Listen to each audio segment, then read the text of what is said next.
Narinig mo na ba ang tungkol sa relihiyoso at sekular na Hudyo na pumasok sa bar? Sige, mag-aalok ako ng bagong version. Isang sionistang Hudyo at isang woke na Hudyo pumasok sa bar. Sabi ng bartender, "Hoy, hindi kami nagsisilbi ng maruruming Hudyo dito tapos marahas silang hinawakan at malakas na itinapon palabas, sa labas sa lupa." Humrap ang woke na Hudyo sa sionistang Hudyo at sinabi, "Kita mo kung ano ang pinagawa mo sa kanya. Kasalanan mo lahat ito." Tama, ganyan ang dinamika at hinaharap natin ngayon. Laging pareho ang simula kapag pinag-uusapan ng ilan ang tunggalian na ito. Israel ang sinisi, palusot ang iba. Ako si Daniel Seaman at nanonood ka ng Straight Up sa JNS Studios, Jerusalem, Israel.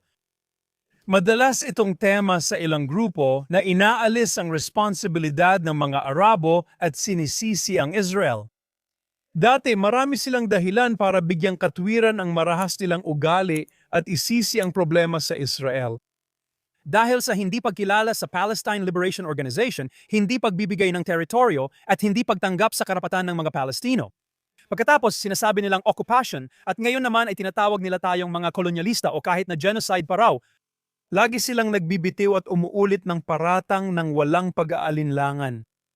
Pinakamasama ay yung mga Hudyo at Israeli na mapagmalinis at mabilis magparatang na nagpapakitang iba sila sa ibang Hudyo. Tinatanggap nila ang pagkakataon na ipakitang mas mataas ang kanilang moral kaysa sa mga kalaban nila.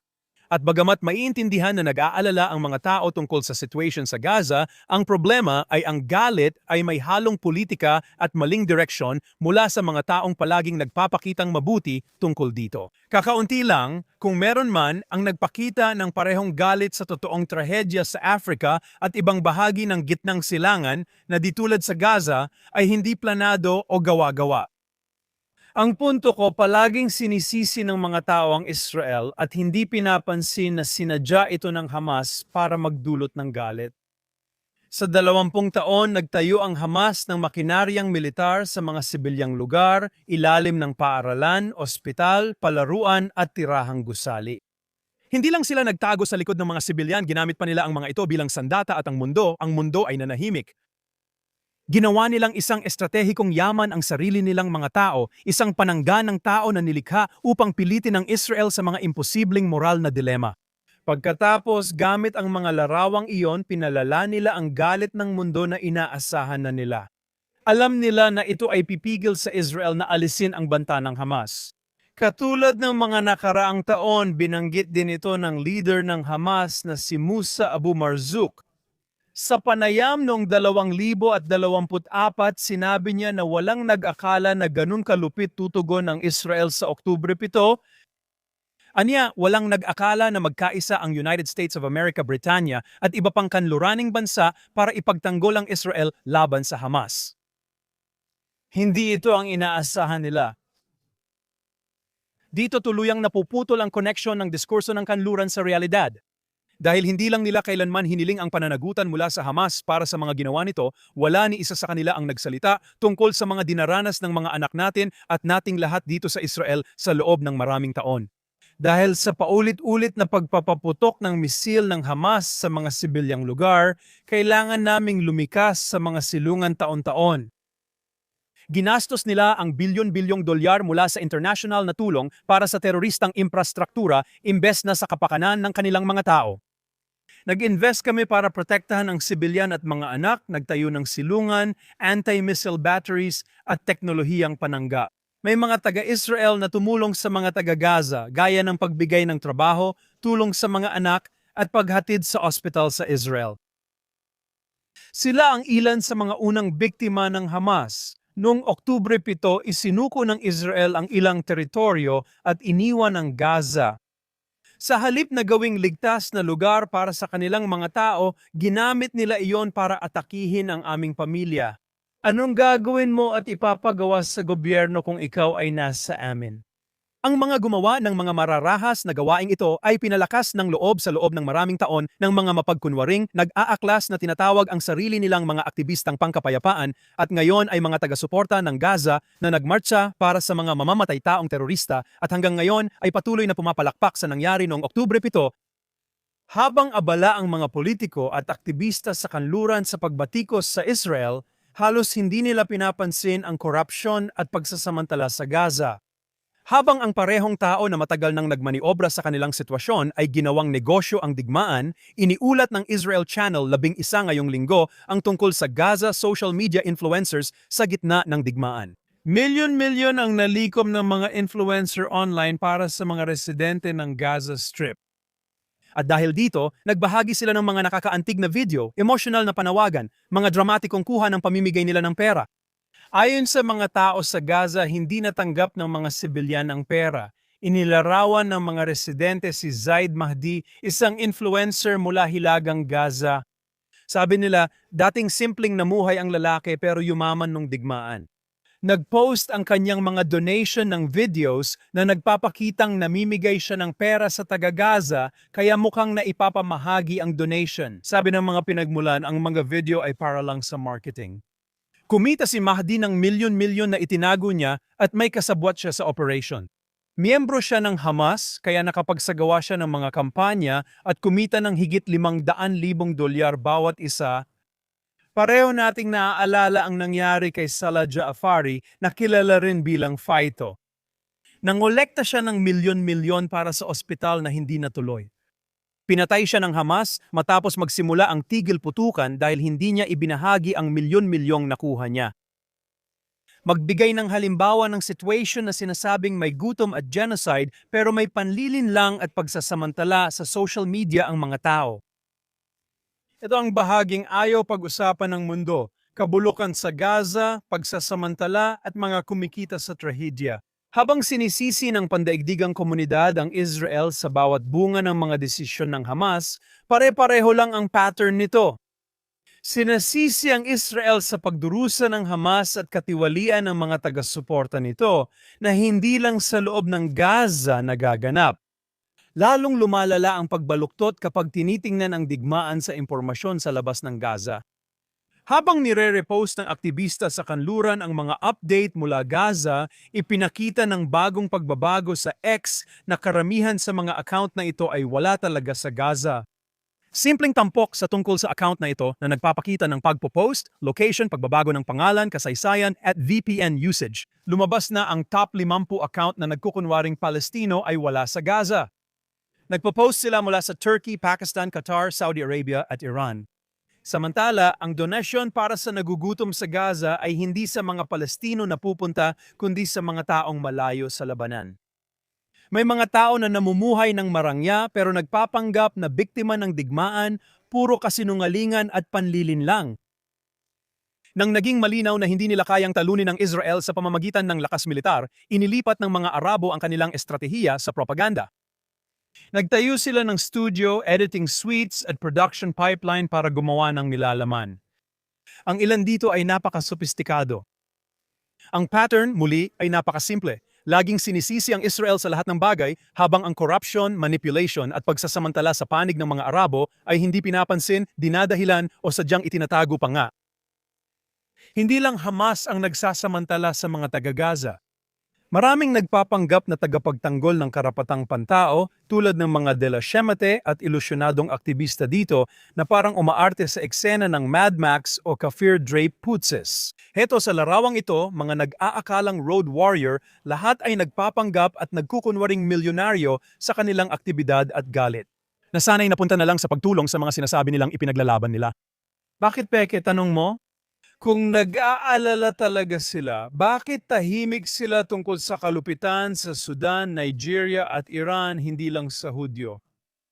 Walang nagbabayad sa kanila para lumabas sa kalsada o baka tahimik lang sila tungkol sa Iran dahil hindi tugma sa Marxistang anti-kanlurang kwento na matagal nilang itinutulak ang nangyayari doon. At meron ding mga politikong bayaran tulad ni Scott Wiener, isang senador ng estado ng California na tumatakbo para sa Kongreso na naglalayong palitan ang pwesto na iiwanan ni Nancy Pelosi. Para sa mga nakapanood ng debate clip nung nakaraang linggo, gusto kong linawin yon. Naniniwala ako na nagkaroon ng genocide ang Israel sa Gaza at gusto kong ipaliwanag kung bakit ako nag-atubili sa debate. Sa nakaraang 2 taon, matindi kong tinutulan ang mga kilos ng Israel sa Gaza. At gumamit ako ng mga katagang tulad ng ganap na pagkawasak, napakalaking antas ng kamatayan at moral na batik. Pero hindi ko ginamit ang salitang genocide at gusto kong ipaliwanag kung bakit. Bilang isang Hudyo, lubos akong mulat na ang salitang genocide ay nilikha matapos ang Holocaust na siyang industrial na paglipol sa 6 na milyong Hudyo. Para sa maraming Hudyo, ang pag-uugnay ng salitang genocide sa Estadong Hudyo ng Israel ay labis na masakit at, sa totoo lang, traumatiko. Pero sa kabila ng sakit at traumang iyon, lahat tayo ay may mga mata at nakikita natin ang lubos na pagkawasak at napakalaking bilang ng namatay sa Gaza na dulot ng pamahalaan ng Israel, at lahat tayo ay may mga tainga at naririnig natin ang mga pahayag na may layuning genocide mula sa ilang matataas na opisyal ng pamahalaan ng Israel. At para sa akin, sinubukan ng pamahalaan ng Israel na wasakin ang Gaza at palayasin ang mga Palestino, at yun ay maituturing na genocide. Anong tanga, sumausaw pa ang oportunista, nanginginig. Dati, hindi ko masabing genocide ang nangyayari sa Gaza, pero ngayon, hindi ko na kayang hindi ito tawagin na genocide. Kawawang soy boy, genocide ang tawag niya sa pagsira sa Gaza at pagpapaalis sa mga Palestino, pero hindi niya pinapansin ang mga ebidensya. Sumasabay lang siya sa uso para may mapala, isang halimbawa ng moral na baliktad na matagal ng problema ng Israel. Ginagamit ni na Weiner o Wiener ang paghihirap ng taga-Gaza para sa sarili nilang interes, pero hindi nila pinapansin na kasangkapan lang sila sa estratehiya. Habang binabanggit nila ang gawa-gawang numero, hindi nila pinapansin ang totoong lagusan sa ilalim ng Gaza. At tulad ng maraming politiko sa kanluran, inilalagay niya ang moral na pasanin sa tanging panig na talagang nagsikap na protektahan ang mga sibilyan, sa halip na sa grupong sistematiko at sinadyang isinusugal ang buhay ng mga ito, ang mga taga-Gaza mismo. At ito ang pinakapuso ng pagbaluktot. Hinusgahan ng Israel ayon sa gustong mangyari ng Hamas, hindi sa mismong ginawa ng Hamas. Palagi kong sinasabi sa podcast na hindi dapat mas maging responsable ang Israel sa buhay ng sibilyan sa Gaza kaysa sa Hamas. Walang ibang bansa ang nilagyan ng ganitong hinihingi kundi Israel lang ang tina-target. Tungkulin ng Israel tulad ng ibang bansa na protektahan ang sarili nitong mamamayan na matagal nang pinagbabantaan ng Hamas. Ginamit nilang sandata ang kanilang kalagayan, pinanatili silang naghihirap at miserable ng mga Arabo na nagtangkang lipulin kami. Noong 1948 at 1967 nang nagkaroon sila ng pagkakataon sa sariling estado, inindoktrina nila ang mamamayan gamit ang media, relihiyon at paaralan, pinalaganap ang galit sa kanila. Ginamit nila ang bilyon-bilyong tulong na natanggap nila mula sa iba't ibang panig ng mundo para magtayo ng mga pasilidad militar sa ilalim ng mga urbanong tirahan, sa mga paaralan at sa mga ospital. Nagplano silang umatake sa Israel kasama ang Iran, Syria, Hezbollah, Yemen at Iraq. Alam nilang anumang sagot ng Israel ay pupunahin ng media na matagal nang naging ideolohikal na kakampi.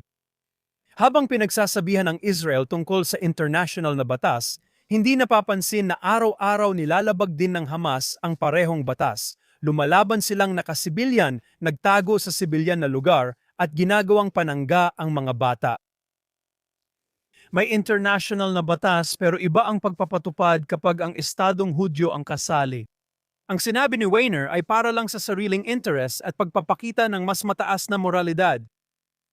Ang mga taong tulad niya ay nagpapalakas sa estratehiya ng Hamas, isinisisi sa Israel at nililinis ang pangalan ng grupong bumuo ng doktrinang naglalagay sa peligro ng sarili nilang sibilyan. Oo, trahedya ang nangyayari sa Gaza pero si Hamas at mga tumulong sa kanila ang may pananagutan dito. Sige, ngayon talakayin natin ang ilan sa mga balita. Isinusulong na ng administration ni Trump ang susunod na hakbang ng plano para sa Gaza mula tigil putukan hanggang sa pamamahala at muling pagtatayo. Ito ang ikalawang yugto ng 20 puntong plano. Ayos lang naman ito, maaari nilang ihanda ang pundasyon para sa susunod na yugto. Hindi uusad ang Israel sa unang yugto ng tigil putukan hanggat di na ibabalik ang katawan ni Ron Gvili at nadidisarmahan ng Hamas. Matapos muling labagin ng Hamas ang tigil putukan kahapon, lumabas ang 6 na terorista sa lagusan malapit sa hangganan ng Egypt sa Rafah at inatake ang tropang Israeli, ngunit napatay silang lahat.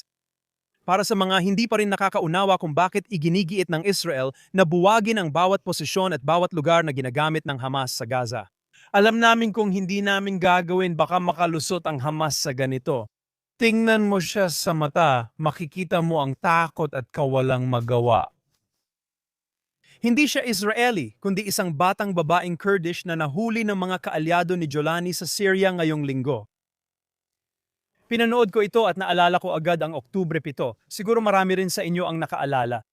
Parang isa siyang Israeli na babaeng dinukot ng Hamas. Marami ang nagdahilan sa ginawa nila sa amin noon gaya ng pananakop o kolonyalismo ng Israel o iba pang dahilan. Ano naman ang dahilan dito sa mga babaeng Kurdish? O para sa ginawa nila sa babaeng Druze, Kristiyano, Yazidi at Baha'i sa Syria at Gitnang Silangan. Pwede sanang anak ng kahit sino sa atin o sa inyo. Ganito rin ang trato nila sa mga walang kalaban-labang minorya sa Gitnang Silangan gaya ng sa Kurds. Sa video mula Syria ngayong linggo, nasaan na ang mga bandila-waving na mandirigmang kafir? Hindi ito dahil sa mga paratang sa Israel, kundi sa Islam at mga itinuro sa kanila. Sinalakay ng Hamas ang Israel at inatake ang ating mga kababaihan, ngunit tahimik ang mundo. Patuloy nangangako ang mga taga-Gaza na uulitin ito tulad ng ginawa ni Lauren Butt sa video ngayong linggo. Pagkatapos ng ikapito ng Oktubre, ngayong ikapito ng Oktubre, isang maalamat na araw sa kasaysayan ng umma.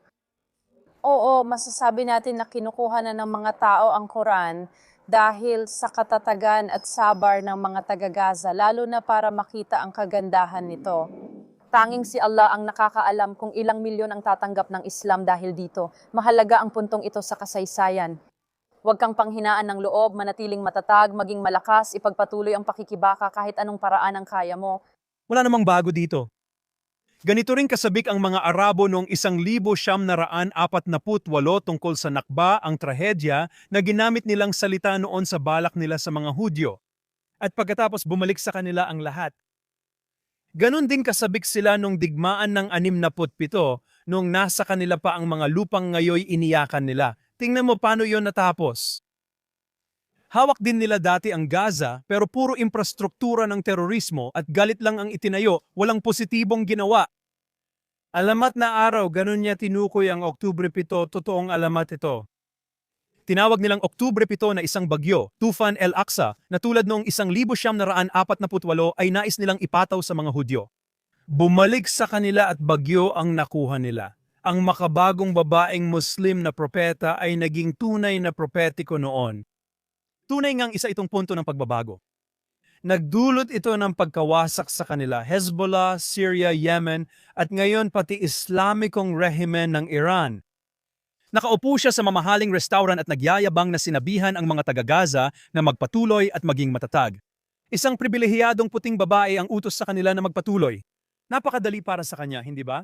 Habang ang mga babaeng kanluranin ay nagmamartsa para sa huwad na dahilan gamit ang mapagkunwaring pananamit, kailangan maging ganito ang mga kababaihan natin. Si Kapitan Yuval Duig, komandante ng Nachal Infantry Reconnaissance Platoon, ay nagising noong Oktubre 7 sa tunog ng sirena at ulat ng pagsalakay. Nakapajama lang siya at baril ang dala, agad siyang sumakay sa kotse papuntang Gaza border para tumulong sa mga sundalo. Sa daan, nasalubong niya ang convoy ng teroristang nakamotorsiklo. Hawak ko ang manibela sa tuhod habang nagpaputok, kwento niya. Nagawang mapatay niya ang dalawang terorista, mag-isa lang siya, sa gitna ng kalsada. Buhay siya noon at patuloy na ipinaglalaban ang estadong Hudyo ng Israel. Paalala ito kung ano ang tunay na mundo at ang mga babaeng bayani sa totoong buhay. Para sa iba pang patuloy na kaganapan, isang kasamahan ko sa Galay, istasyon ng radyo ng Israel, si Yossi Davidov, ay nag-post ng mahusay na buod ng mga kaganapan na nais kong ibahagi sa inyo. At ika-quote ko sa 629. Sa nakakatakot na umagang iyon, isinulat ni Davidov, nagsimula ang gitnang silangan ng isang pagbabago na halos kasing laki ng mga nangyari sa Biblia. May gulong na nagsimulang gumulong at hindi na ito babalik pa. At tama siya. Tingnan mo ang mapa, nagbabagsakan na ang mga domino. Sabi niya, ang Gaza na kilala natin ay wala na. Hawak na ng Israel ang mahigit kalahati ng Gaza Strip, isang matagalang estratehikong pagbabago. Ang Hezbollah, dating pinakamalakas na teroristang grupo, ay inaatake buong linggo sa kanilang teritoryo at hindi gumaganti. Ang Syria, na mahina at wasak na, ay nagmasid habang sinira ng Israel ang natitira nitong militar. Habang sinisiguro ang mataas na lugar sa Kermon, Yemen, pinuksa ng Israel ang liderato ng Houthi na hindi napansin ng mga Amerikano, kaya ngayon ay tahimik na sila. At ang huli, Iran, kung saan ang magkakaugnay na pag-atake at lihim na operasyon ay nagbura ng bilyon-bilyong halaga ng ari-arian at winasak ang mga ambisyon ng rehimen habang tahimik na sinusuportahan ang oposisyon sa loob ng bansa.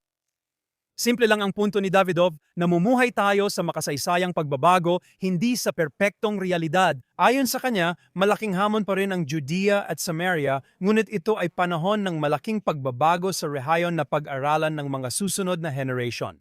Ang komentador sa politika ng Israel na si Moshe Genazi na nakausap ko na sa podcast ay tumitingin din sa mas malawak na konteksto. Sa aking palabas sa Galay Israel Radio, ngayong linggo tinugunan ni Moshe ang mga batikos ng ilan sa Israel tungkol sa paraan ng paghawak ni Netanyahu sa digmaan. Lalo na ang reklamo na bakit hindi natin tinapos ang trabaho. Mga argumento na naririnig mo mula sa parehong ideolohikal na kanan at politikal na kaliwa. Oo, isinulat ni Moshe, kayang itulak ng Israel ang bawat labanan, Gaza, Lebanon, Syria, Iran, hanggang tagumpay. Maraming boses ang humihiling nito sa aktual na oras. Pero pinagtatalunan ni Ashkenazi na mas matalinong pinili ni Netanyahu ang isang bagay. Sinukat na puwersa na inilapat ng may katumpakan lumilikha ng mga panloob na dinamika na patuloy na gumagana pabor sa Israel. Matagal matapos ang mga pag-ataking militar sa Gaza ay natapos. Ang pagkawasak ng infrastruktura ng Hamas at kontrol ng Israel sa Gaza Strip ay nagdudulot ng pangmatagalang pagbuwag ng organization at malawakang voluntaryong paglikas sa Lebanon. Pag-alis sa liderato ng Hezbollah at pagsira sa malaking bahagi ng kanilang militar.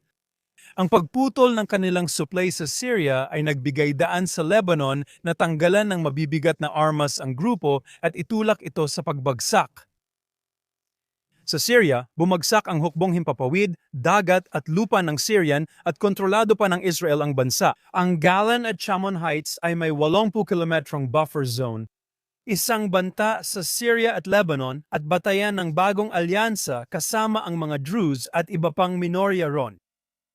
At sa Iran, ang dagok sa mga programang nuklear at misil kasama ang kahihiyan ng rehimen na hirap na nga at kulang pa sa tubig ay lalo pang nagpapalakas ng kaguluhan sa loob ng bansa. Tulad ng nasasaksihan natin at pinabibilis pa nito ang problemang pang-ekonomiya. Ang mga bagong parusa ay nagpapalakas ng presyon at lalong napapalapit ang Iran sa pagbagsak at pagpapalit ng rehimen na magbabago sa dinamika ng rehiyon at mundo. Ang argumento ni Ashkenazi ay ang mga hakbang na ito ay sabay-sabay na nagbibigay ng estratehikong kalamangan para sa Israel sa lahat ng aspeto at, mas mahalaga, nagsisimula ito ng proseso ng sariling pagbagsak sa mga pinakamapanganib na kalaban ng Israel. Hindi pa tapos ang digmaan, ayon sa kanya, at maaaring kailanganin pa ng paggamit ng puwersa ng Israel pero malinaw ang direksyon ng mga pangyayari. Barring ang Lebanon at Gaza na ang susunod na makakatanggap ng karagdagang puwersa. Dahil sa maingat na pamamahala ng Yaman, marami pang kakayahan ng Israel. Sabi ni Moshe Ashkenazi, tiyaga at karunungan ng susi at pinatunayan ng mga Israeli na mayroon tayo nito. Nag-uusap ang Israel at Estados Unidos tungkol sa bagong kasunduan sa seguridad matapos ipaalam ni Netanyahu na gusto ng Israel bawasan ng tulong. Ang kasalukuyang kasunduan na nilagdaan kasama ang Administrasyong Obama ay malapit nang magtapos. At dahil sa kasalukuyang pampublikong kalagayan sa Estados Unidos, ayaw ng Israel na manatiling umaasa sa tulong pangseguridad ng Amerika. Sinabi ni Netanyahu kay Trump na gusto niya ng bagong kasunduan para dahan-dahang bawasan ang tulong. Iyan ang ilang boses at usapin sa Israel. Bago matapos ang podcast, inanunsyo ng Mattel Toy Company ngayong linggo ang bagong autistic na Barbie. Kung nais nilang maging mas inklusibo, amari silang maglabas ng Barbie na may mental health condition. May hijab, kefiya, singsing sa ilong, lilang buhok at iwinawagayway ang bandila ng pali. Ideya lang ito. Sana may masulat kayo sa komento. O siya, dito nagtatapos ang episode natin ngayon. Salamat sa pagsama sa akin dito. Makikita niyo ulit ako next week sa Straight Up sa JNS Television Live mula Jerusalem, Israel Studios.